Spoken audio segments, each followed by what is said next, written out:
Well, good evening, everybody. Welcome to the Chamber's 2017 annual meeting. And a special welcome to those of you who have joined us for just this portion of the program. We're so pleased that you're spending your evening with us tonight. I'm Gary Plummer, President and CEO of the Wichita Regional Chamber, and thank you for being with us tonight. As we get started, I'd like to remind you to silence your cell phones so that we can all enjoy the program without interruptions.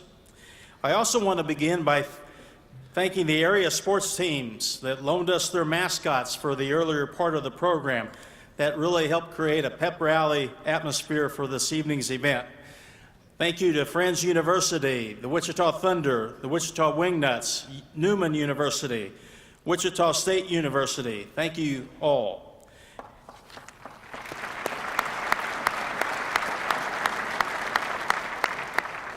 And now I'd like to officially call the Chamber's annual meeting to order. We'll begin the evening by recognizing our current board of directors and introducing those who have just been elected to serve three-year terms on the board. Those of you who participated in the earlier part of the evening have a copy of our annual summary at your seats, in addition to a program with tonight's schedule and sponsors. You'll find a full list of 2017 Chamber board members and officers in that annual summary at your chair. I'd like to ask each of our 2017 board members to please stand at this time and be recognized for their contributions to the Chamber this past year. Would you please stand if you're a board member?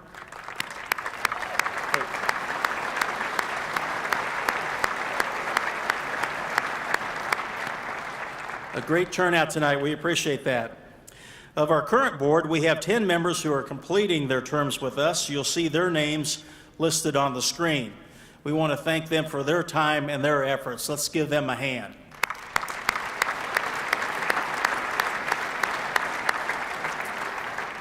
We mailed election ballots to our 1,800 members in accordance with our bylaws, and we are also re-electing 4 board members to begin new board terms on January 1st.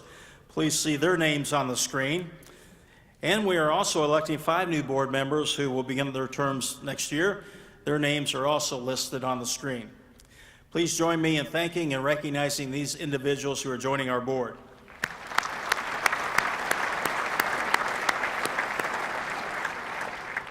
I'll now entertain a motion to ratify the election of these nominees to the Board of Directors of the Wichita Regional Chamber of Commerce. Do I have a motion?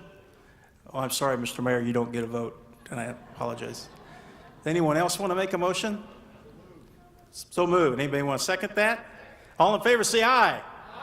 This is my favorite part of the whole night. Thank you for doing this. So we have just elected a new board for 2018, and we're excited to have them involved and be here this evening to help us celebrate. You know, your membership investments, sponsorships, and the valuable gift of your time, energy, and expertise made our centennial celebration a very memorable one this past year. At this time, I would like to ask our former chairman and chairwomen who are with us tonight to stand so that we can recognize them for their past and their current work on behalf of the business community. If you're a past chairman or chairwoman, would you please stand? You'll see their names listed on the screen. We'd like to recognize you.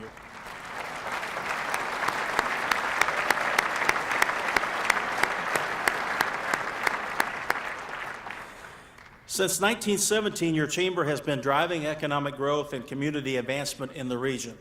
And celebrating our 100th anniversary provided us the opportunity to set the stage for the work we'll need to accomplish over the next 100 years. Many of you stepped forward to ensure the success of our centennial campaign that we initiated at this time last year. Intrust Bank Chairman and CEO Charlie Chandler committed to kicking off the campaign with a very generous $100,000 contribution. Charlie, could you please stand so we can recognize you as our Centurion sponsor?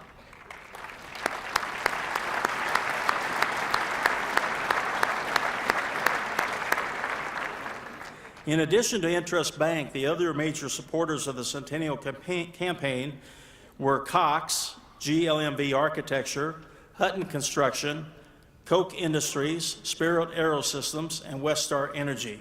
The Chamber wants to thank those contributors and more than 100 other members who helped us exceed our original funding goal of $650,000. Through their generosity, we actually raised more than $700,000. And that campaign funded some much-needed updates to our 45-year-old building. just across the street. But more importantly, we were able to launch 2 new programs focused on inclusion and education policy. These initiatives are absolutely critical to the development of our workforce and the growth of our business community. It's also important to recognize the sponsors who have made it possible to bring you an interesting and unique event tonight. We're grateful to each of them, and we hope you'll take note of the sponsorship list on the back of tonight's one-page program.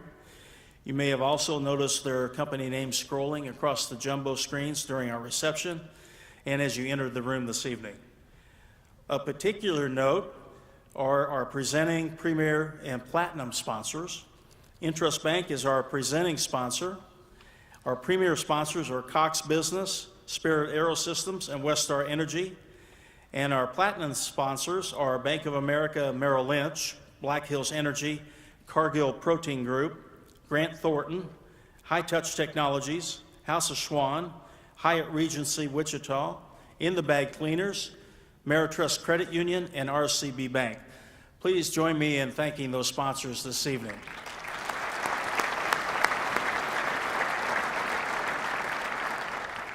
Now it's my pleasure to welcome to the podium our 2017 Chairman of the Board, Scott Schwindeman.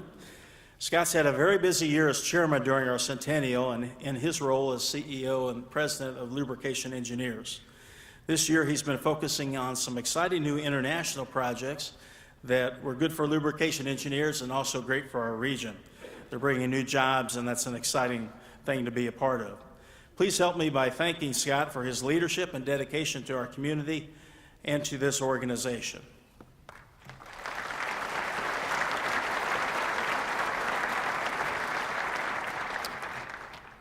Thank you, Gary.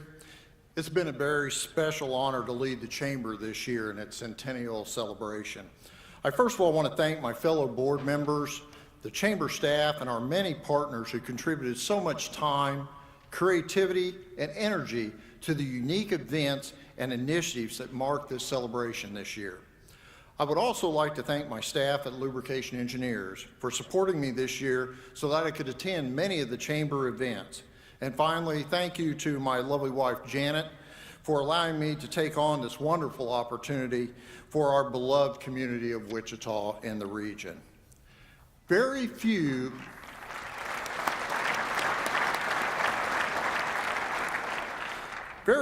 organizations make it to the 100-year mark. So there's been much to celebrate about this accomplishment this year. We feel very fortunate to have had the leadership over the last 10 decades, some of those were just recognized in the room, that ensured our organization evolved and responded to the changing needs of our members. We successfully adapted our services and our initiatives in response to the changing marketplace. And yes, the marketplace is changing. Some of our key achievements in 2017 reflected new initiatives we've undertaken to be more inclusive and increase the input from many communities represented in the region. If you attended the first half of tonight's event, you'll find an annual summary at your reserved seat. Some of our most important achievements are listed on page 2, and they include 13 legislative pro-business wins, adding 245 new members in a campaign that utilized over 200 volunteers, and that is a first for the Chamber in new membership growth in 1 year. Initiating a diversity and inclusion listening tour with 9 separate sessions, an initiative that will continue on. Connecting 63 young professionals with 17 established community leaders and mentors. We must work with our emerging leaders. They are our next vision for this area and this region. Convening the Quality of Place Task Force and supporting the city's new riverfront development plans, including a new baseball stadium. Advocating for a new K-12 education funding formula and supporting the Wichita State University and Wichita Area Technical College affiliation. These accomplishments are the results of your efforts and work in reaching our ultimate goal, a better region for a brighter future. That's one reason we selected the teamwork theme for tonight's event. Basketball legend Michael Jordan said that talent wins games, but teamwork and intelligence wins championships. I believe we're winning some very important games in this region, and we're poised to win some even bigger championships because of the work we're doing to be more inclusive. Our continued success rests on the dedication and leadership of your incoming 2018 Chairman, Bill Wood, and our Chamber President and CEO, Gary Plummer. Both of these men are very passionate about this community and the role the Chamber plays in its success. And now I would like to welcome Bill Wood to the stage officially to introduce him to you as your 2018 Chairman. Bill is a partner in the distinguished law firm of Folston Siefken, the largest and one of the oldest law firms in Kansas. Folston Siefken traces its origins back to 1919, just 2 years after the Chamber started operating. That means Bill will finish up his term as chair this time next year, just as his firm begins to celebrate their own centennial celebration. Let's thank him for taking on this important leadership role. I'll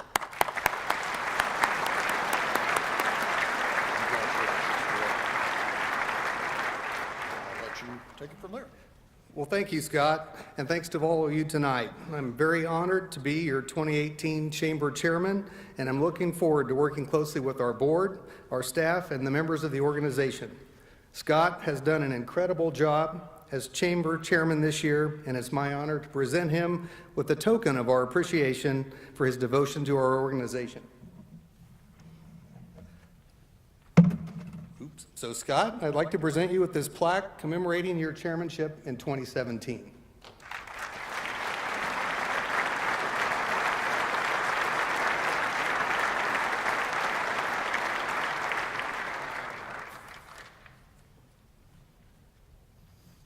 You're good.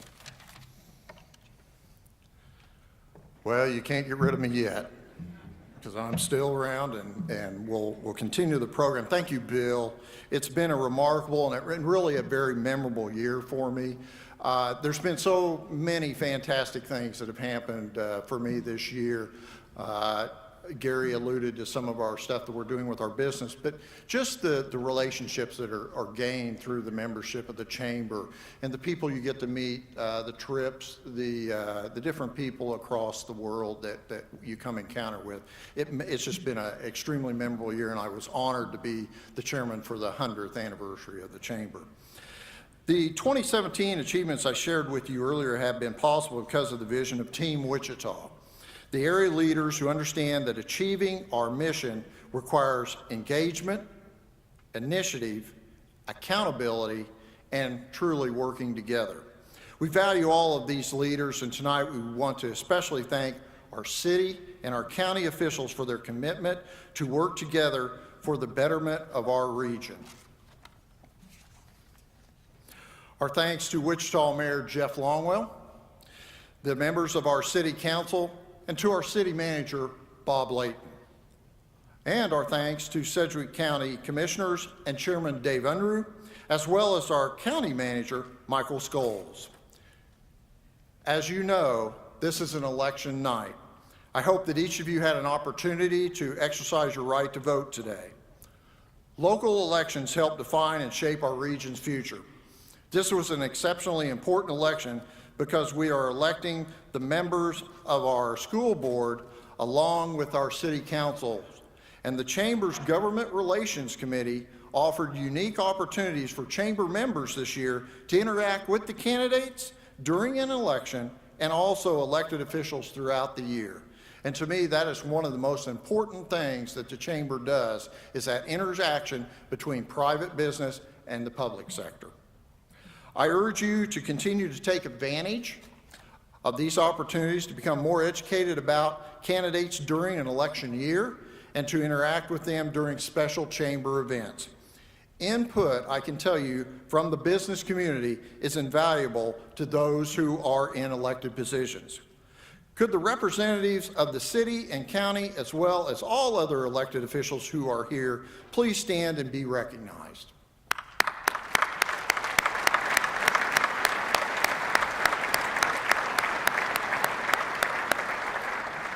We appreciate everything that you do in all of your capacities for our region, and I personally would like to say thank you for that.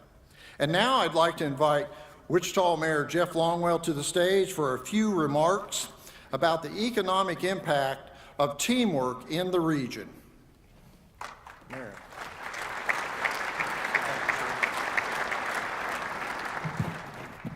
Thank you, Scott. When we practiced that, I thought you were going to say fabulous, Mayor, but that's okay. That's all right. Good evening. Thank you. It's certainly my pleasure to be with you today. And thank you for coming to the Chamber's 2017 annual dinner. It's my pleasure to help kick off such a great event. This year involves one of my favorite topics, sports. I don't think it's any coincidence that I'm up here tonight with two basketball legends talking about basketball prowess. I think they've seen me play at the Y. I want to thank Dick Vitale and Coach Gregg Marshall for being with us this evening. 2018 is slated to be a really big year for Wichita and the athletic community. As you know, we are diligently working on a new baseball team. Let me just encourage you now to buy a ticket on December 7th to the Chamber's Issue Forum for some potential really big news. Hope that's teaser enough. Along with that comes the rebirth of our new baseball stadium. Our new stadium will be more than a place to watch baseball. It'll be a community gathering place where one can meet up with friends, enjoy dinner and drinks, and just so happens there'll be a baseball game going on in the background. Sports teams provide elected officials, business leaders, and the entire community with lots of lessons about teamwork, what works and what doesn't. Sports are not just for fans. They're an economic driver, and it's important to our city to position ourselves to seize opportunities which accompany our local athletics. Lawrence Dumont has provided a number of great memories. Lawrence Dumont 2.0 will do the same.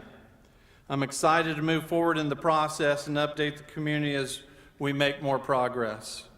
We have a lot of movement and energy in Wichita and in our athletic community. Whenever you have company over, you clean your house and make it spotless to impress your guests. At least that's my job. And that's just what Wichita is doing in preparation for the men's NCAA tournament this next spring.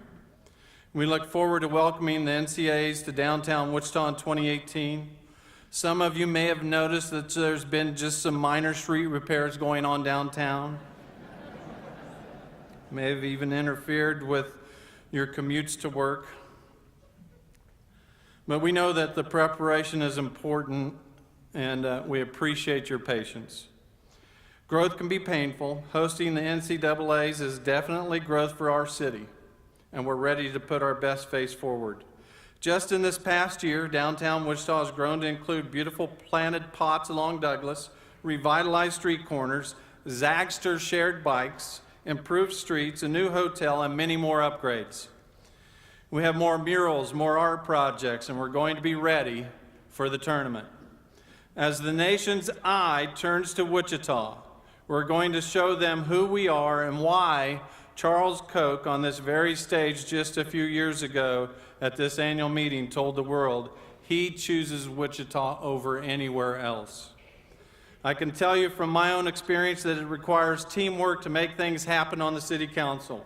It requires collaboration across the entire community to ensure our successful future.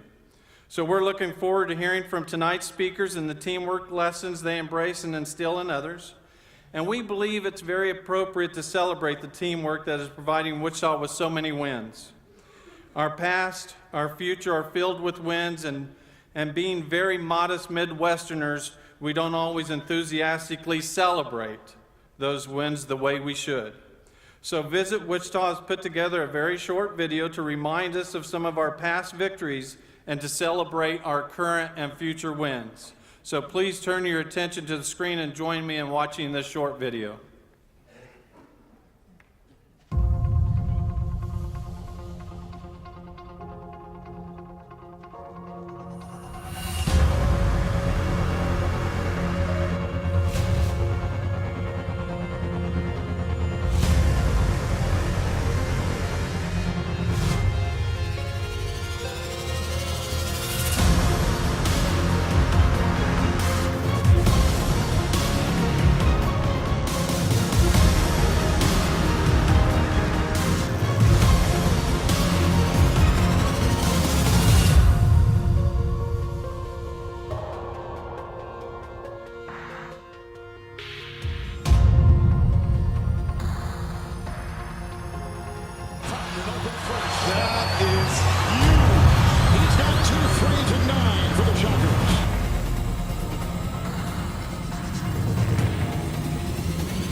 Morris goes to the basket, slams it.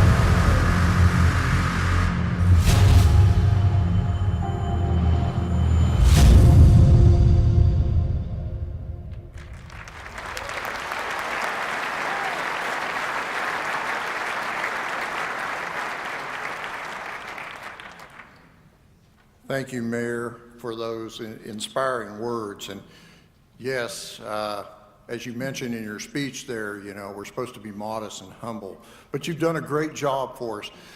I think the mayor has brought the city together. He's presented us a vision. He talked about the ball diamond and the movement forward there. And there are many, many other plans that are in the works today to bring Wichita to its rightful position as a large Midwestern city, right with the rivals that are up and down the I-35 corridor.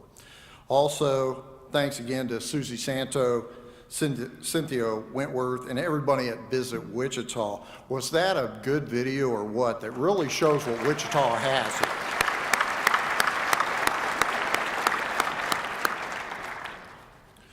We do believe that we will win. And part of that confidence is associated with watching those around us succeed.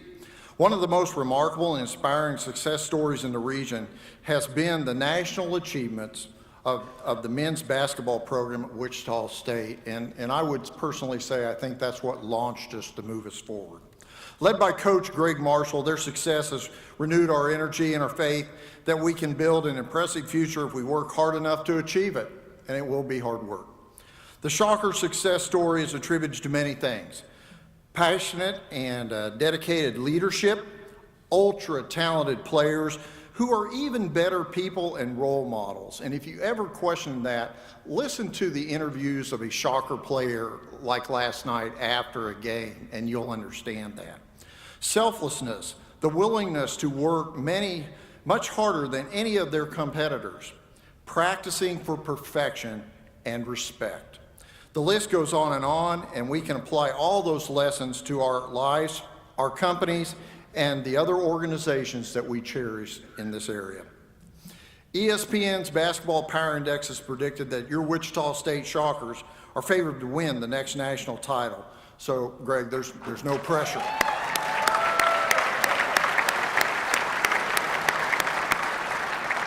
Here to tell us more about his expectations for this season, the power of teamwork, and why he loves Wichita, I'm very pleased to be able to introduce one of the very best coaches in the entire nation, Coach Gregg Marshall.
Gregg Marshall and his wife Lynn to our event tonight. Greg.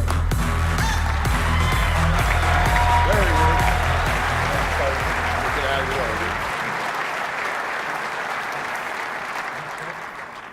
he is. Thank you, Scott, for that introduction. Thanks so much for having me tonight, and look forward to telling you a little bit about, I was asked to talk about why Wichita has been good for us, my family, Lynn, Maggie, right here in the front row, Kellen, as well as what we tell recruits. How do we sell Wichita? So I'd like to take a few minutes to do that. It all started back in 2007. I was coaching at a very tiny school in South Carolina, Winthrop University. It was Division I, but we were really kind of off the radar. I got a call while playing golf on spring break, and it was from Jim Shousey, a former athletic director, and he asked me if I would be interested in the job, and then I said, well, you know, I don't think so. We're really not looking to make a move at this point. And then he threw out a figure, and he said, now listen, if you will come within the next 48 hours, this will be your salary, and nothing small will stand in our way. I said, well, maybe we need to try to make that plane trip. So we load up the private plane that they sent. I honestly did not know that there was a private airstrip in Rock Hill, South Carolina, until one landed to take me away. And we loaded up the family, Lynn, my son Kellen, my daughter Maggie, and Lynn's mother was in town for whatever reason, and she made the trip to Wichita as well. So we get out here on Friday, the 13th, 2007, and it was raining. It was very cold, and it was raining, and then the rain became sleet, and then the sleet became freezing rain. And we're at a private dinner on the east side at Teradyne, and there's tiny little windows. They didn't want anybody to know that we were looking at the school in case we decided not to come. And I remember asking Jim as I looked out that little strip of a window, kind of like a school door, like a classroom door. And I said, Jim, is it snowing? And my kids, being from South Carolina, really didn't get a chance to see very much snow. So they both shriek and run out the door, and they go, it's snowing. And he looks at me and he goes, yes, it is.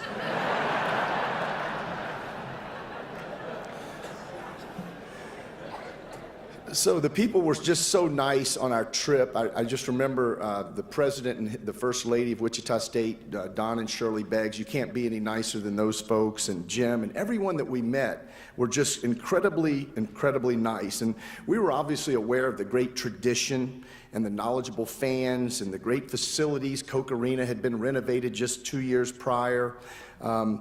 And the tremendous former players and coaches at Wichita State, but the people were super friendly in the community. I mean, it was amazing, and so we make the decision to come. I didn't realize the short window of 48 hours, how important it was, until I got here and realized I only had a half a team. And so that being said, as you may recall, back in 2007, we weren't very good. We won just 11 games, which was my only losing record as a coach, but the support was amazing. I remember the fans still poured into Coke Arena. We had one game against UAB in which it was a snowstorm that had to snow at least 16 inches, and they've got snow plows out in the parking lot moving snow around so that people can come to the game. And I remember Lynn had to get a ride. A neighbor had to give her a ride because she didn't have a four-wheel drive vehicle. So she got to the game real early. The game was postponed a couple of hours, but this little lady came up to my wife Lynn in the stands, and she goes, honey, now don't you worry. We are hardy people, and we will be here at this game tonight. And sure enough, 10,000 people show up for the UAB game. I don't know where they parked. I don't know how far they came, but I call it physical and physical support. Physical meaning fannies in the seats when the ball is tossed up, and physical meaning giving us the funds to do things the right way and in a first-class manner. So that first year we win 11 games, and the second year we're 0-6. We're 0-6 in the conference. So we come back and we have the hated rival from Omaha, Creighton University, coming to Coke Arena, and I'm certain that they're really good. So we're going to be 0-7. It's my second year. I'm starting to go, oh boy, this is not good. But it's a blackout. So they black out the arena. Everyone gets a black T-shirt. And we end up winning the game. And it was amazing, the crowd. I didn't think anyone would attend, but of course it's packed to the gills, and we win the game.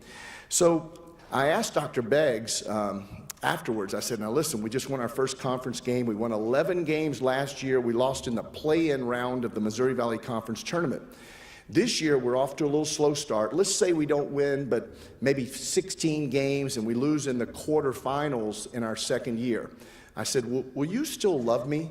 He goes, absolutely, we'll love you. We're standing right behind you, Gregg. I said, well, what about in my third year? We get to 18 wins and we go to the semifinals. Are you still going to love me, even though we don't go to the NCAA tournament? He goes, yes, Gregg, we'll absolutely still love you.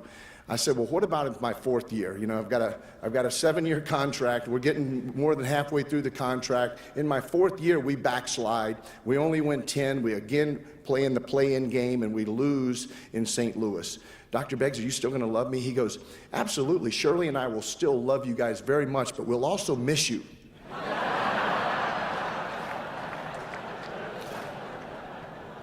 2 years later, we win the NIT. And the 6 subsequent years past that, we've gone to the NCAA tournament. The last 5 years we've advanced. We're one of 5 schools in America that have advanced in the last 5 NCAA tournaments. And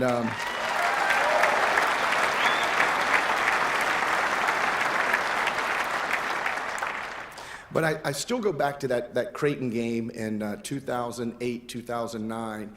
And that was the turning point. It really ignited our program, that energy, the support that the wonderful fan base gave us that night when really we didn't deserve much support at that time, but they were there every single night. And I just know that this community has a great entrepreneurial spirit. There are hardworking, self-made folks that deeply care for one another. That's one thing that I've noticed about this community. And I wish I had some of the entrepreneurial acumen and business acumen that many of you have and people that do so well in this community. Unfortunately, I'm in athletics. But as a family, we talk about all the time, what makes this so special for us? And certainly we have dear friends. We have a great group of supportive friends that we care about and do things with. We love our neighborhoods and our schools and our work environment. We like the fact that it's easy to live here.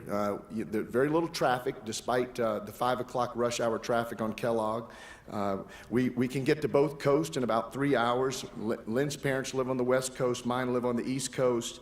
And it's truly an honor to coach. The biggest thing is the love of the players that you coach. I have some of the nicest gentlemen. I appreciate Scott mentioning that. These are young men that play not only for themselves, but they play for their brothers. They play for the university. They play for you. They wear Wichita on the chest very proudly. And no matter where you went to school, because of that, if you live here, they represent you. And it's very important to me and to them that we represent you in a first-class way with integrity. I don't know what it's called here. I'm from the South, Deep South. It was called Southern hospitality when I was growing up. I don't know what it's called here, Midwest values, but I really appreciate the fact that people are very honest, hardworking, care for one another, and they make it a tremendous place to live.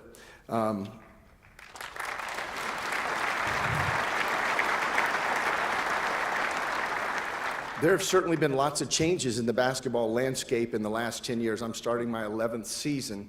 Back then, there was no Intrust Bank Arena, so there was no NCAA tournament that we were allowed to host in Wichita. At that time, there had been one NCAA tournament since 1988, and now we've gone to 6 straight. And I remember my first season, we had one game. I remember it very well because we lost by 20 points at Missouri State. We had one game on national television on ESPN. This year, we will be televised 26 times on national television.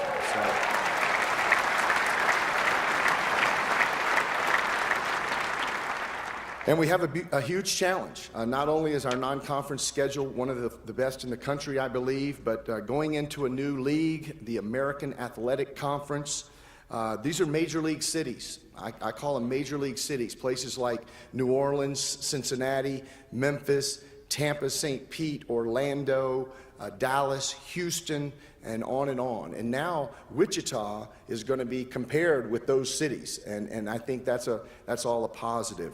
There's national brands in college basketball in the American Conference. Memphis played in the national championship game in 2008. UConn has won four national championships in the last 20 years. You've got great coaches. Cincinnati's picked to win the league by 1 vote over the Shockers. You've got great coaches like Kelvin Sampson, who coached in a Final Four at Oklahoma. You've got Tubby Smith, who won a national championship at Kentucky, and Kevin Ollie, who of course won his national championship at UConn. So I believe that the challenge is going to be great. Our players are working extremely hard to meet that challenge and try to once again exceed expectations. But for Lynn and I, our family, it all goes back to the people.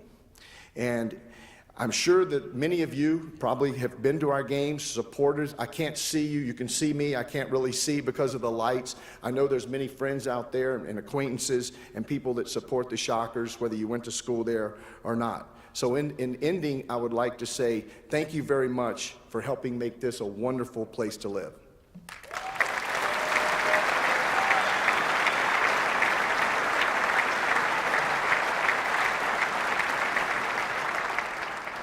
Thank you, Greg, and I think in Gregg's presentation you kind of see how he really embodies the region, the area, and really what this region can bring to the world. Thank you, Gregg. As Wichita State's University President John Bordeaux said, it's definitely a great day and it's an incredible time to be a Shocker.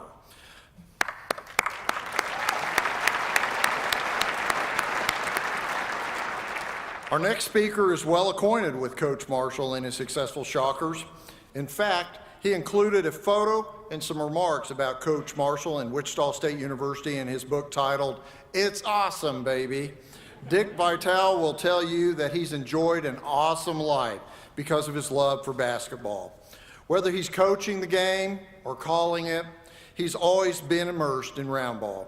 In his book, Vitale states that one of his biggest thrills has been his induction into the Basketball Hall of Fame, and he's quite deserving of that honor. We're thrilled that Dick and his wife Lorraine have traveled here to be with us tonight, and we're looking forward to his unique insight into our state's favorite sport. The gentleman to my left is Dick Vitale. It was just supposed to be a temp job, something to keep Dick Vitale busy until the next coaching gig came along. December 5th, 1979, Wisconsin versus DePaul, the first college basketball game televised by ESPN, and Vitale's first game at the mic. It started a transformation from Dick Vitale, oh, they're awesome tonight, baby, with a capital A, to Dickie V. His voice resonated and became synonymous with college basketball. Dickie V didn't just change the way we heard basketball games, he changed the way we talked about them. P.T. Peters, diaper dandies, Dow Jonesers, and all Rolls Roycers. What Webster's is to dictionaries, Vitale is to the college basketball lexicon. He pretty much wrote it. Oh, it is super scintillating, sensational, baby! Vitale's spirit and passion for the game are Hall of Fame worthy. His tireless efforts and generosity in raising money for the V Foundation for Cancer Research is remarkable. Dickie V says he hasn't lost a game in 29 years, but college basketball has been a big winner because of him. Dick Vitale, Hall of Famer, super scintillating, sensational, awesome baby with a capital A.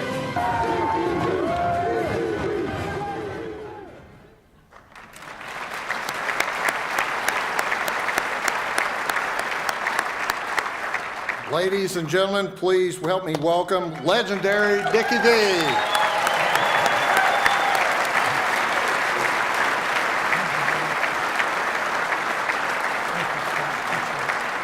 Oh, thank you. I want to know if there's a realtor in the house, because after listening to Coach Marshall, I'm ready to move to Wichita, baby. I mean, the air capital of the world. I wonder if he'll be able to get me good seats. I could sit next to his beautiful wife and his daughter Maggie, who I met before, Lynn. Really, I really love being here. I came here 2 years ago to do a game And it was like one of my highlights. It was just unbelievable. The love, the unbelievable passion, just incredible. Coach Marshall has done an incredible job. When I looked at his record, it blew me away. He's won over 83% of his games in the last like 6-7 years. He's gone to the tournament Final Four. He's won over 75% of his games since he's been here.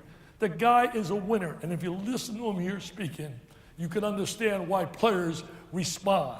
Just did a great job. I love his story about when he got the job here, and it brought back memories to me. I started thinking about my career. I'm going to share this with you. I was a boy, a ball of dream. I was like many coaches, dreaming, man, dreaming. I'm teaching, I got a job teaching the 6th grade. They just honored me about a year ago, actually, back where I came from in New Jersey, as the man of the year in that area. And I told the crowd, I said, let me share how I got the job coaching in high school. One day I'm teaching the 6th grade, and I'm coaching junior high, and the principal of the school where I played at, East Rutherford, New Jersey, calls me up, and he says, Richie, that was Dick, Richie, we want you to be our coach back at your alma mater, East Rutherford. I'm 24 years old, man. I said, what? Be the head coach? He said, yeah, we want you to be our head coach. But I got to be very honest with you, Richie. Nobody wants the job. All the games are on the road. You got this football country. I said, man, I'm coming. Are you kidding me? And I had my first team meeting. The door opens. Oh, my God, I look. So how am I ever going to win? I look there, and I see guys. Where are my guys in the house here? David Murphy. Where's my guy, Dave? Dave, stand up, Dave. Stand up. I want you to stand, Dave. Come on. Stand up, David. Charlie Chandler. Where's my guy, Charlie? Where's Charlie, the investment bank? Now look at those suckers. That's what I had for my first team. And you look at those two guys, and you know they can't play a lick, man. There's no way. Well, I know you ladies are not going to believe this, Lynn. I know you're not going to believe it, Maggie. I know my wife doesn't believe it. I had a thick crop of hair.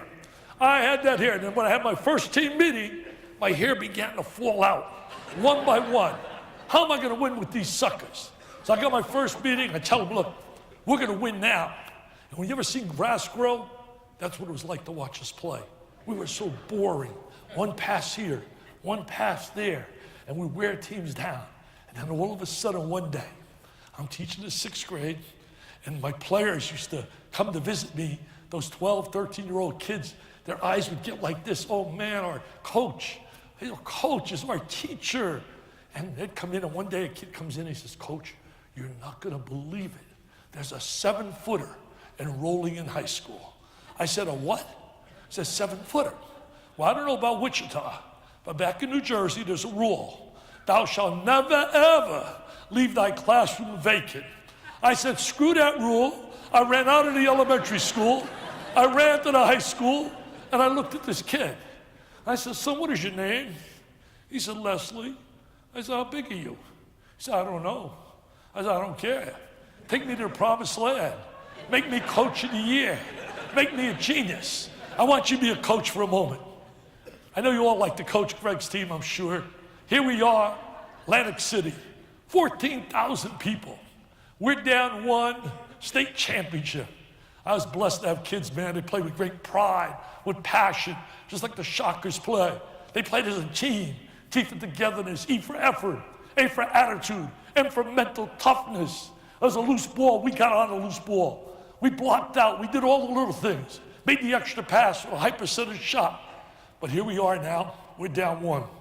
They go to the free throw line, I look, oh my God, it's my guy Gary Plummer. He's on the free throw line. You do a great job as the president, baby, but I know you can't shoot. So this kid's on the line. And I knew I was in great shape because he makes the one-on-one. There was no three-point shot in that era. We're done. But I knew he wouldn't make it because he did one of these jobs. He blessed himself. Whenever I do a game on ESPN and a kid blesses himself, I immediately say CNS, cannot shoot. If he thinks God's got nothing better to do than worry about him making a shot, he's in a whole lot of trouble. My guy Gary could do this all night long, and the ball's gonna hit the front of the rim, and it's bouncing off. Well, we get the rebound. I yell, T.O., baby, get a time. Now I say T.O. on TV, and they pay you big dollars, baby. And in those days, they didn't pay you much. But now I got a timeout. What shot would you design? I got 3 guys that can't play a lick. The only reason they're playing is because it's 5-on-5. I need 5 players. So I get rid of 3 guys quickly. I said, you 3 follow my instructions. I said, David, Charlie, and Gary, go to the far corner of the gym, and all I want you to do is yell, do it, Leslie. You see, Leslie, the big guy, had 45 points. He had 21 rebounds. He was the #1 player in the state of Jersey. So who do you think I want to take the last shot? So we're in a timeout. I got a little guard, my 5th guy. If this was the ocean, and I stood him right here, I said, Belly, throw the ball in the ocean. Trust me, he would miss the ocean. But if you put your hand there like Van Fleet did and make it past the rock, the ball was right there, baby. So I said to him, I said, Belly, I said, there's 7 ticks on the clock. I said, with about 3 seconds on the clock, throw the high lob up to Les. And Leslie, I said, you see to my right, there's a gold trophy. It's 6 foot high. Look at the one to my left. It's 2 foot high. It's silver. We didn't come here to go home with silver. We're going home with the gold. You talk about cocky. I spoke at Radio City at the ESPYs, and the crowds in the first row gave me chills when I looked at him. Muhammad Ali. I used to say to him, champ, I loved you, man. I don't use any monitors or any script, but I said, champ, when you fought Sonny Liston, I loved it. You said, Sonny, if that crowd dares to boo, it's over in 2. And if you call me a bum, I'm gonna knock your sorry butt out in 1. Well, you think he was cocky? My guy Leslie made him look like Mother Teresa, because Leslie says to me, Coach, do us a favor. Pick up the gold trophy right now. Meet us in the locker room, because this baby is over. Just get me the ball, it's over. Shake the other coach's hand, tell him great effort, and we'll meet you down in the locker room. Well, we go on the floor, I can't believe what I'm seeing. My 3 Boy Scouts do exactly as I say. Charlie, Gary, and my guy David, they're in the far corner, and there is my little guy who can't shoot. We throw him the ball, and he's going opposite to where our big guy's posted up. And I can't look, and my bench can't look, and then finally he's screaming, shoot it! And he lets it fly at the buzzer. I'm expecting air ball, 14,000 state championship. It is NBN, nothing but Nyla. We win the state championship. I run on the court. I kiss the cheerleaders. I celebrate. And now I got to go face the media. And we had this one guy, no matter what you did, he found fault. So he looks at me, he says, Dick Vitale, how could you design a shot? You got the best. I said, man, you always got the answers. You always have the answers on Saturday, but never on Friday. I said, let me tell you something. In that timeout, I reflected on my days at Seton Hall when I was a student. And I took statistics and probability. And I knew that my little guy who's 0 for 9 had a better chance of being 1 for 10 than my big guy who was 22 for 25 being 23 for 26. I better get credit, man. Next day, Vitale strategy. If that sucker missed that shot, I'd still be chasing him like you couldn't believe.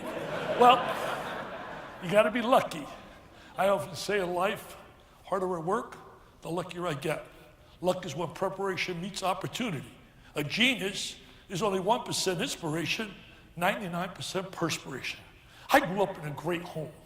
My God, I was talking about them the other day to a reporter interviewing me. As I grew up in a home that was filled with so much love, I would give anything for mother and father to be living today, to see what's happened in my life, because they were my guiding light.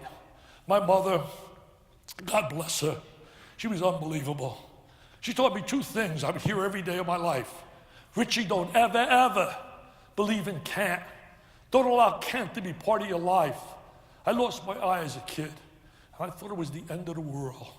And her love and my dad's love, my dad worked. I haven't worked a day of my life. My first game this year, next Tuesday at this time, I'm sitting courtside. I was telling Gregg, and I just got a great scouting report from him as well. But I'm sitting at courtside, Kentucky and Kansas, and I'm getting paid? Are you serious? That's stealing money, man. That's stealing money. Well, you see, my father pressed coats in a factory, and then he would come home, sweat all day, the sweatshop. I used to say, Dad, why do you go in so early at 6:30? You don't start till 7:30. 10 minutes, and he said, when that man's ready to pay me, I gotta be ready to work. I don't remember him ever taking a sick day. Punctuality, respect, love. I learned all those. I learned more at my dinner table than any class I ever took. I learned about loyalty. I learned about adversity. I learned about tough times. I learned about extending a hand with love. My mom and dad had 9 brothers and sisters. That's 18 aunts and 18 uncles. They were all this recently, they're all gone. And it breaks my heart. I think back to the holiday celebrations, and I think about what they represented. They represented America. They were blue-collar people filled with so much love. There's one ingredient that really bothers me today in our nation. There's too much hate instead of love among people. You get so much more in life with a hug and a squeeze and a handshake.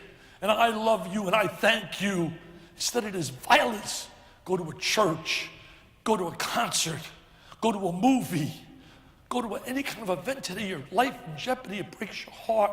Breaks your heart. There's no reason, no rhyme and reason. But I grew up with so much love. But my mom, I'll never forget, I was chasing a dream to be a college coach. We had won back-to-back state championships. I wanted to go to the next level. And I would send letters out to all these coaches. I got more rejections than the dean of Harvard gives out in a business school. One rejection after another. And then one day, I had a lucky dream, a lucky goal. I got a phone call from a guy by the name of Howard Garfinkel. Howard Garfinkel was a guru in the world of basketball. Howard Garfinkel's in the Hall of Fame. He lost his life about a year ago. But he was like everybody at a 5-star basketball camp.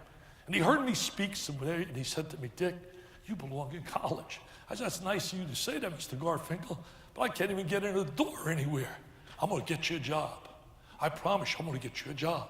Well, one day the phone rings, and the guy says, my name is Dick Lloyd. I am the head coach, just been named at Rutgers University. And you've been highly recommended by Mr. Garfinkel. But I'm gonna be very honest with you. I told Mr. Garfinkel, because of my respect for him, I'll interview you. However, I want you to know, I've already interviewed 6 guys. I'm ready to make my choice in about 72 hours, but I'll give you the experience of being interviewed if you're willing to take the trip. So I took the trip, and I go down, and I'm interviewed down at Rutgers University. My God, I knew I must have hit a home run, because he says to me at the end of the interview, are you in a hurry to go home? I said, not really. He said, I'd like you to meet my wife. I'd like you to meet my kids. So I go to meet his wife. I go meet his kids. I drive all the way home to my wife, hour-and-a-half ride. I come in the house. I said to my wife, I said, God, I was a great guy. I enjoyed talking. I'm not going to get the job, but it was a great experience. And then all of a sudden, the phone rang. He said, Dick, I'm not going to waste time. Howard Garfinkel told me if I interview you, I'm going to hire you. Well, I'm going to hire you. My God, tears rolled down my eyes. I'm a college coach. Unbelievable. State University. Well, I was so excited. My wife and I went for dinner that night to our favorite restaurant. For me, it was my favorite because my mom and dad used to take me on Friday nights to a pizza place called Barcelona's in Garfield, New Jersey. And we'd go down there as a family, and that was our night, man. Friday night, family pizza. Brother, sister, myself. And I wanted to do the same. But as I go there, only a wife can spoil your night. My wife says to me, by the way, how much you getting paid? I said, you know what? I never asked him. I have no idea. I said, I know I'm making right now. I'm making $12,000 a year doing everything, coaching, summer camp. This is in the early 70s. And I said, I gotta believe it's $25,000 in college. I said, well, let me call him up. There's no cell, so I ran to the phone booth. I called him up. I said, Dick, I never asked you. I said, it's not going to change my mind, but what am I getting paid? He said, what are you making now?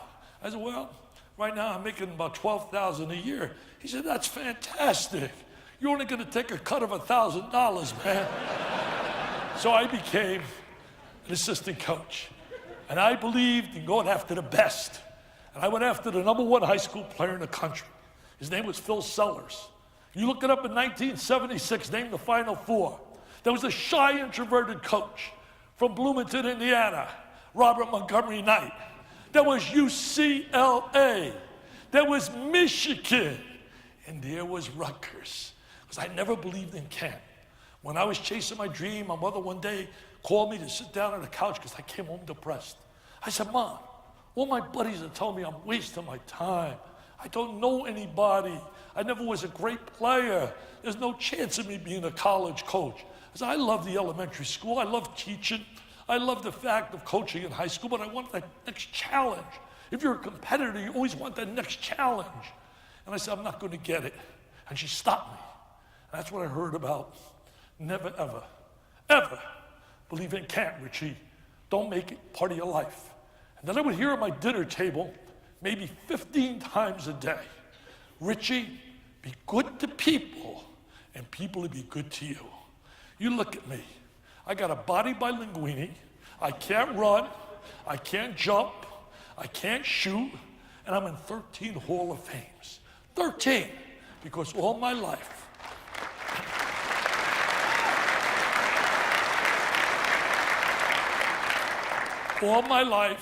I've tried to live a life with a very simple formula. Passion plus work ethic plus good decision making equals W, winning the game of life. And that is how I've tried to tackle my life. I want to thank also, Gary, I've been teasing you, and all the beautiful people I met, Charlie and David and Bill, the new president next year, Bill Poole. I want to thank all the people I've met through the night I've been here, been just my kind of people. And they shared with me, Angie and Rachel, what this audience is about. This audience is about success. This audience is a bunch of people networking, reaching out, economically learning all the different things happening with the government, reaching out, chasing your dreams and goals. Chase them to the best of your ability. Be able to look at the mirror each and every day of your life, as I tell young people. You could con your coach. You could con your mother. You could con your father. You could con all the people that deal with you. But you can't con the mirror. When you look at that mirror, could you put your head up high and look at it and be proud of what you see? Feel good about yourself. I know each and every day of my life, I think of my family, I've been very blessed. I've been mentioned to my wife. My wife is the Hall of Famer. If I got 13 Hall of Fame, she's 15. My wife, 46 years, I can't tell you what an unbelievable lady she has been. She's my best friend, she's my best lover, and she is my lady. I'll just stand, Lorraine.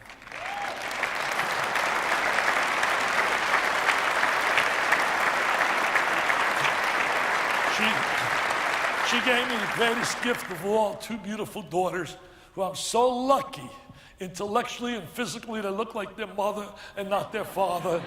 I am so proud to say in my family, there are 7 degrees from the University of Notre Dame, and I do not have one. I was too dumb to spell Notre Dame. But my daughters are double domers. They're so excited about this weekend. And my daughter called me today, and she says, Dad, you got to do it. They want you to speak at the pep rally against Miami. I said, I will be there, and I will do it. When your family calls, you do what your family wants. And they've given me 5 great-grandchildren. I was telling Gregg, I was bragging a little bit with Gregg and his wife, Lynn and Maggie, about my grandkids. I have twins who are 14, who've won 2 national titles in tennis. And I have a 12-year-old who's won 2 national titles in 12 and 14s. And they're following their mother. Both my girls went to Notre Dame on scholarships for tennis. It didn't cost me any money to go to Notre Dame, except it cost me $250,000 for tennis lessons. So they got their money back. But I want to close with this. They've given me 15 minutes to talk, man. I can't say hello in 15 minutes. But I will tell you this. There is nothing dearer to me than raising money for kids battling cancer. I have, over the years, I've gotten to know so many beautiful young kids who are battling that disease. I had a father just recently, I had a letter, and it brought me to tears. He said, Dickie V, keep doing what you're doing. We had such a great time at your gala. My gala this year we raised $3.1 million in the night. This year I want to raise $3.5 million when we honor Jim Harbaugh in Michigan, Leonard Hamilton of Florida State, and ESPN's own Greenie, Mike Greenberg, and we're going to hope to go $3.5 million. So far we've raised $21.3 million, and I'm hoping to hit $25 million for kids battling cancer. Why? Because only 4 cents out of every dollar that's raised for cancer goes for pediatrics. And that tears my heart out. And through my buddy, Jimmy V, I'm proud to be on the board of directors of the V Foundation. And at this stage of my life, I want to give back. And I'm giving back by working as hard as I can. They had All Children's Hospital. One day had Dickie V Day. And it was such a learning experience. My wife and I go up to the hospital, and the head doctor and nurse said, Dick, if we brought out all these kids from their rooms, would you redo them? I have a children's book from 2 to 6-year-old kids. I have another book, motivational book for 13 to 18. But every dollar I make from the books, I don't make 10 cents because every dollar goes toward my goal of dollars raising for pediatrics. But I said, sure. And a buddy of mine bought 400 books for everybody in the hospital, nurses, doctors, kids. So they brought these kids out in the room. And the book is simple, R for run, J for jump, all caricatures, it's just simple. And these kids, I go, R for run, they go, run, they start running, they're jumping. And finally, at the end, I said to the head oncologist, I just don't get it. Those kids look healthier than my grandkids. He said, all those kids you read to Dickie V, he said, every one of them, brain cancer, neuroblastoma, ALL, leukemia, all kinds of cancers on the spine. And my wife and I looked at each other. I was going to a baseball game. I was going to see the Yankees play the Rays up in Tampa. And the doctor said, Dickie V, their mothers and fathers aren't going to a baseball game. They sit here every night from 7 in the morning till 11 o'clock at night praying for a miracle. And if you go to my website, dickvitaleonline.com, you'll see a picture of about 11 kids with me, and one little boy's holding a basketball. That little boy holding a basketball, I just took him recently. I was showing pictures to Lynn and to Maggie and to Coach Marshall. I showed him pictures of this little kid. His name is Joshua Fisher. I said, Joshua loved football. I took him to Notre Dame Southern Cal game, and he was on the sideline. He met everybody. He is so courageous. Whenever I feel down, travel gets tough, I look at Joshua's picture. He did 1,200 doses of chemotherapy. Hear me, 1,200 doses of chemo, 4 bone marrow transplants. He's cancer-free now, and his smile on his face is unbelievable. That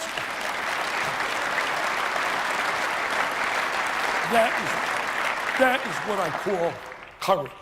I want to certainly thank all the people, Angie and Rachel and Gary, for making me part of this program.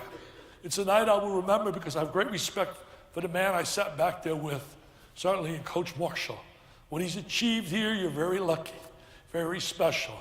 I know this is the year capital of the world here in Wichita, but the Shockers, baby, they can make this the basketball capital. Because this team, don't let them tell you about young, don't let them tell you about, well, we don't know about experience, or we're going to a new conference. Saying all that, the Shockers, without a doubt, will be top 10 in America. God bless. Thank you. You're awesome, baby. Thank you. Go ahead and have a seat over here.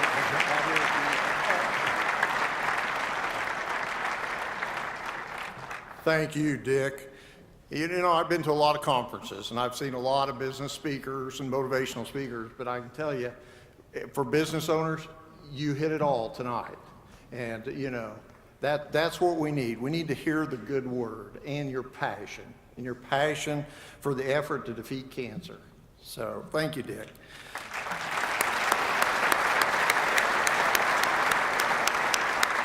Now, if Coach Marshall will return to the stage, we can get back to the best part of the program. We're going to ask some questions and kind of have our panelists answer those for us.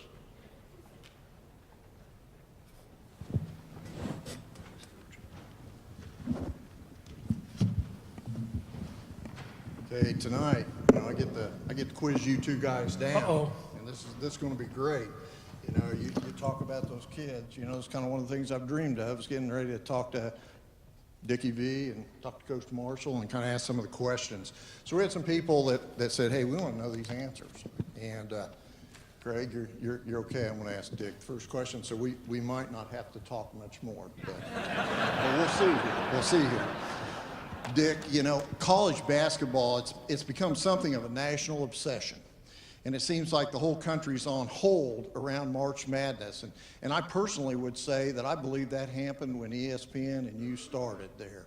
It really seemed to change the environment. And those of us been around a while know that that wasn't always the case before then. So, why do you think the nation's so obsessed with this sport? And do you think the interest has peaked, or are we going to continue to see this even increase? Well, I think the one thing about college basketball, when you get into March Madness, you get everybody involved, grandma, grandpa, they put the sweatshirt on. Some people don't follow the game all year, but they get so excited because, we have the one situation, one bad night, the party's over. I mean, it's not like, for example, you go to the NBA, you could have 3 bad games in a series and still win that series. In college basketball, one bad night, and man, things can happen. I remember a team was 35-0, and they had the unfortunate luck as a number one seed to get a little program called Kentucky to have to play in the second round. But that's the nature of the beast. I think that creates so much excitement, so much energy, the David versus the Goliath. Okay, he hit you with the 35-0. So, Gregg, what do you think on this topic? Let's move off the 35-0 in Kentucky, but...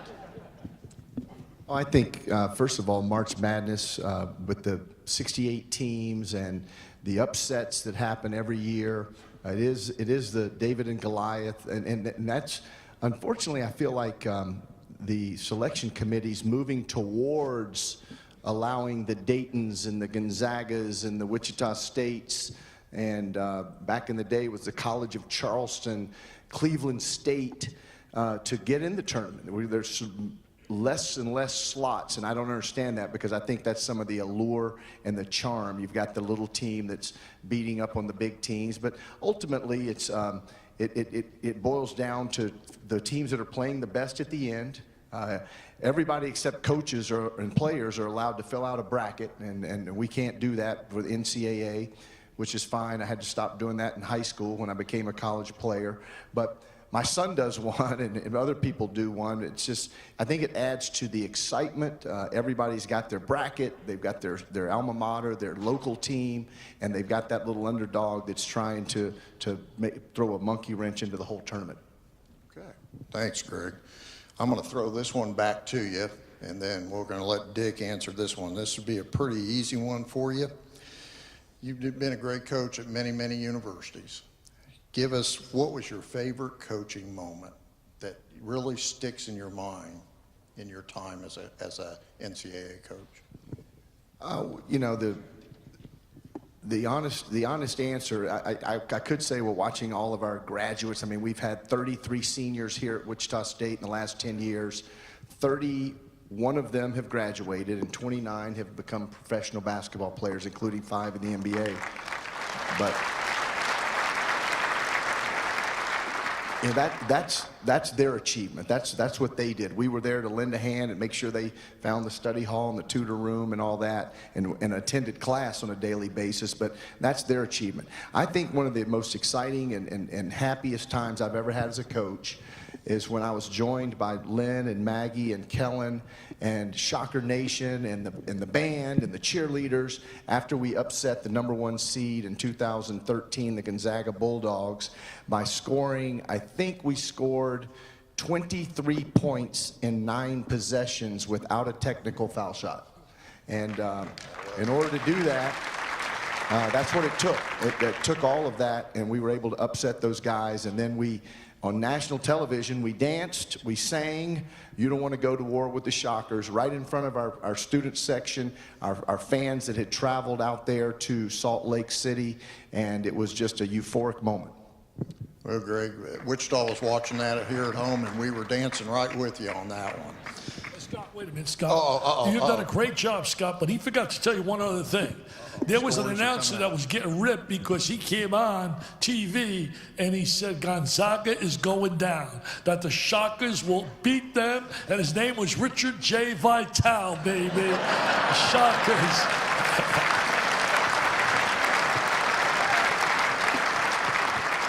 Well, that's what I like. I like these inside stories that we get to hear here tonight. So, Dick, how about you? What's your favorite coaching moment? What sticks? I mean, you've had such a tremendous career. Well, you know, growing up as a kid in my area in New York, a hero was a guy coaching at Marquette, Al McGuire. Love Al, miss Al, Jimmy Valvano, Rick Majerus, all those guys, man. I miss them up in hoops heaven. But first time I met Al McGuire at the University of Detroit, I looked at the schedule. I said, oh, my God, we're going to play Marquette.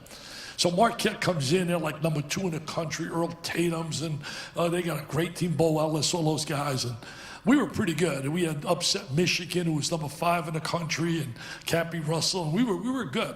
So anyway, in the locker room before the game, I'm getting them all fired up. I want our kids to believe, and I said, they're overrated. They're overrated. We're better than them. Well, we go out and play a great first half. I mean, we were up, I don't forget, we were up at the half, 6, 7, whatever it was. And then second half comes out, and I go in at halftime, and I'm telling them, did I tell you they're overrated? We're going to shock America, man. We're going to beat them tonight. There's no doubt in my mind. Well, we get homered out of the game at the end by the Zebras. In fact, I knew I was in trouble before the game when the referee says to me, hey, Vitale, can I see your captains? Mr. McGuire. I said, Mr. McGuire? Hey, Vitale. I said, man, we got no shot with these guys blowing the whistle. So sure enough, they double team. You know, they used to trap like crazy, Greg. They used to trap and beat. I told the rest before the game, don't let them get away with that pushing and grabbing. We're up 1 late in the game, maybe 10 seconds, and they strip the ball, beat my guard up, knock it loose, score at the buzzer, they win. I run into Al McGuire maybe about 3 weeks later at a clinic. He comes out, he puts his arm around me. Never called me Dick, it was Dixie. Dixie, you deserved that win, not me, Dixie. But I'm going to tell you why you deserved it. I want to thank you, man. I didn't have to say a word to my team at halftime. We heard you through the wall screaming we were overrated. That was a special moment. I love Al. He was a special guy. Okay, so note, Greg, be quiet. Don't let anybody hear what we're saying. Okay, I'm gonna hit you with a little different side of this, and Dick, I'm gonna come back to you on this one here. You know, you've been, of course, with the microphone a lot. What's your favorite interview moment in your history? And I know you've had a ton of them. Well, my favorite interview moment was, I'll never forget this moment. I shared it, in fact, 2 nights ago with people. I love Jimmy Valvano. He was just such a fun guy. If you were with him all night, he made you laugh. I always thought he was Seinfeld before Seinfeld. So one day ESPN calls me up. I'm doing a North Carolina State game, and they said, hey, before the game, we want you to get Jim Valvano on SportsCenter. There's a big story in USA Today, and they graphically show it, that he's making like I forgot the numbers, $750,000 a year as the coach. I mean, that's nickel change money, what you're making now, but that's okay. It's $750,000 a year coaching in the AD. And he said, that can't be true, could it, Dick? You got to get him on the air, we want to do. I said, well, I go in the locker room, I get there early. I said, Jimmy V, my man, I said, I got to interview you. I said, I'm going to violate what's the journalistic responsibility, but I'm going to tell you ahead of time. I said, buddy, they want me to ask you about today's paper. It says you're making $700,000 a year. He said, no problem. So we go to the interview, and I turned to him, I said, Jim, take a look up here on the screen graphically. It's showing you're making $700,000 a year, man, for basketball and the AD. Is that true? He said, Dick, if they're going to run it, run the right numbers. That's 5 years ago.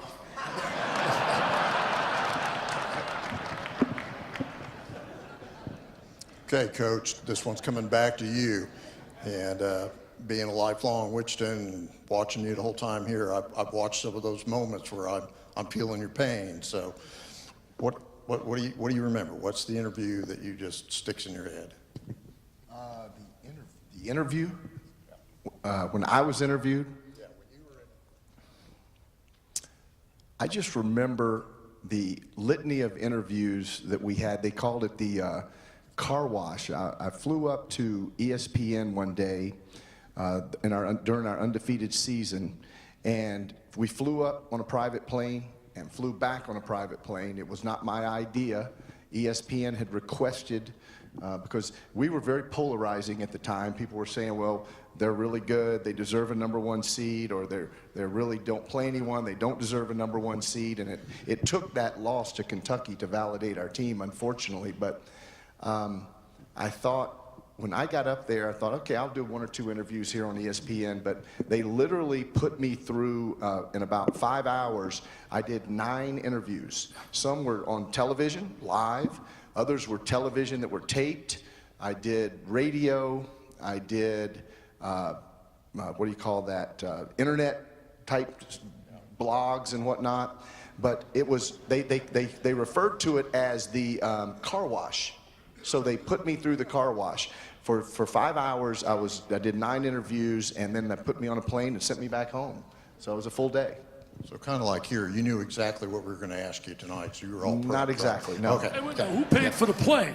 Well, I think we had a booster that took us down Oh, up there. I thought ESPN, because if they pay for the No, plane, I'm they don't calling play- them up. they only better play get for me your a plane. plane. Yeah.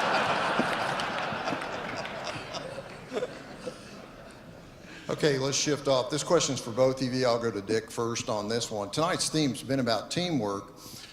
Talk about it a little bit. What's been a common denominator among the best teams you coached and watched in terms of teamwork? Well, I think whenever you talk about great teams, I think Wichita State is an example of that. And I'm not just saying it because he's sitting here, but teams that get good shots, teams that play together, teams that share the basketball, teams that communicate on defense. When you look at some of the great teams, I look at the 76 Indiana team with Scott May and Bob Wilkerson and Benson and Bob Knight. Say what you want about him, polarizing figure, but his kids, they play with great passion, intensity, and they always good shots. If you take good high percentage shots, you got a chance to win. And I always admire the games. I get criticized sometimes when the media saying, oh man, he's always praising these coaches. Well, think about the games I do.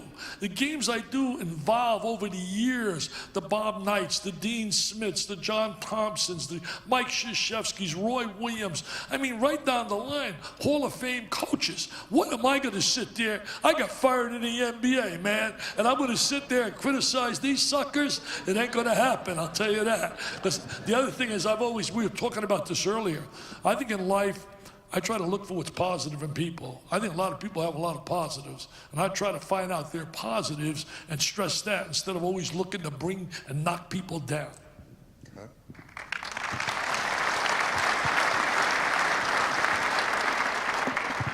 Greg? Well, first of all, if we're going to be good, we're going to play defense every possession. You're going to sprint the floor each direction, and you're going to rebound the basketball. Those are not the things that generally get you the prom date. Those are the ones that help you win. So what we're going to do is try to get guys like Fred VanVleet, and Ron Baker, and Tikel Cotton, and Evan Wessel, who play the game for not just themselves, but for their teammates. They fall in love with the process of becoming great. I sometimes think good is the enemy of great, because a lot of these guys are good, but they don't want to pay the price to become great. They want to be part of something bigger than themselves. And I just go back to the run that we had with those guys that I just mentioned. And Fred and Ron became college basketball icons as freshmen going to the Final Four. They follow that up with a 35-0 start to a season. So now they're rock stars. And whenever we would go on the road, there would literally be people there trying to get autographs and take pictures no matter where we went from the last 2 years of their careers. So not one time, and they're one, like Fred's being awarded Missouri Valley Conference Player of the Year. Ron makes the Pan Am Games and represents the United States in the Pan Am Games. Fred gets another award, and then Ron gets something. Not one time in the 4-year careers of those guys did I ever have one instance of jealousy, envy, just dislike or disdain for what the other person was accomplishing. They were each so confident in themselves, and all they cared about was winning, that they didn't care that the other one was getting an award and they weren't, or one guy was getting the national team and one wasn't. So that's what I call the perfect player. Not only did they give you everything they had every single day that they walked out on the court, but they only cared about winning, and it wasn't about individual accomplishments.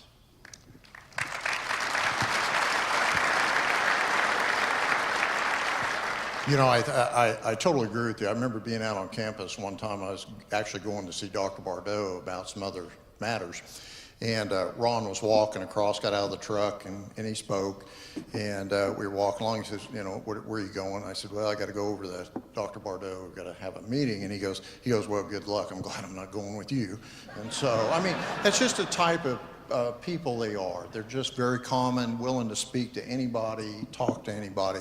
And that, to me, is something you just don't see in all the college players. It's very unique to Wichita State, and I think you really got to give that credit to the coach and the coaching staff there.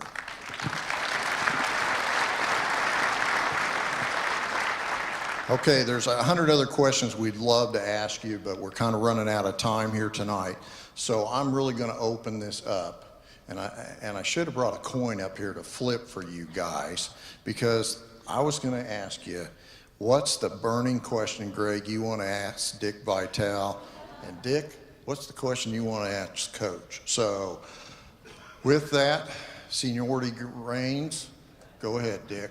Well, you know, I want to ask him right now, in college basketball, there's two things that disturb me. I want his feelings on it. We have really an FBI scandal report coming out where some assistant coaches have taken money, basically selling players, and as sleazy as can be. And the second thing, your feelings about the one and done. Dick, I think the FBI scandal is really scary. It's a slippery slope I think that we're on. I know that I don't know a lot of these folks in the stands, but I know that I sleep very well at night knowing that we do things the right way. Unfortunately,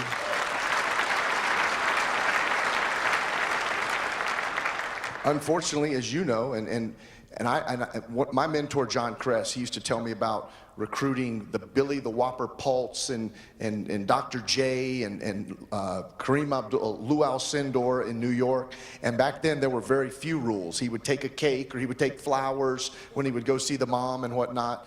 But the rules now, there's a lot of folks that are breaking the rules. And it's disappointing. It sullies our game.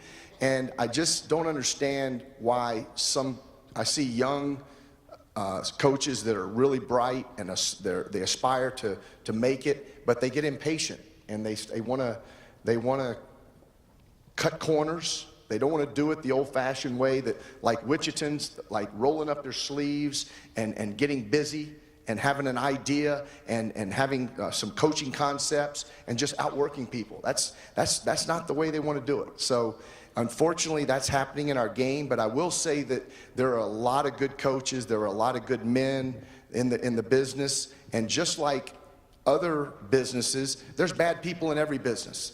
I know that, if you're doing contract work, sometimes you can't get a contract because somebody's paid off on the other end. I mean, you hear it in all kind of different walks of life, whether it be attorneys, doctors, and everything. And there's some good coaches out there, but this FBI thing scares me, and I just don't know where it's going to end. But I hope they figure out and get everybody that's doing that out of the business. Or, I don't want to see people go to jail, but I want to see it be a level playing field.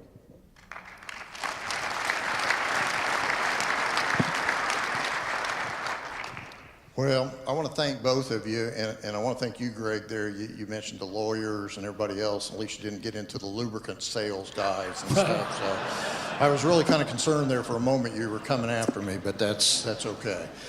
But again, thanks for taking time to talk to us, Coach. Thanks, Dick V, for being here and sharing some time. Wish we had more time with you, but we really appreciate the time you spent with us there. And you guys are incredible.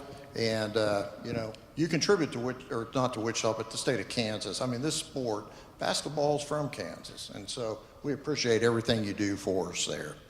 Again, in closing, I'd like to thank our presenting sponsor, Intrust Bank.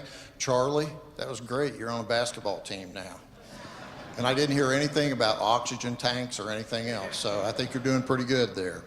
We also want to recognize our top investors who support the Chamber's mission in a variety of ways through the year, our Chairman's Circle, and those members are Spirit Aerosystems, Koch Industry, and Cox, as well as our presidential partners, Intrust Bank, Textron Aviation, Via Christi Ascension, and Fidelity Bank. We hope you found the program informative and that you'll continue to be a part of Team Wichita, along with all of us there, working to improve our community. We are adjourned. Have a good night, and please drive safely home. Thank you.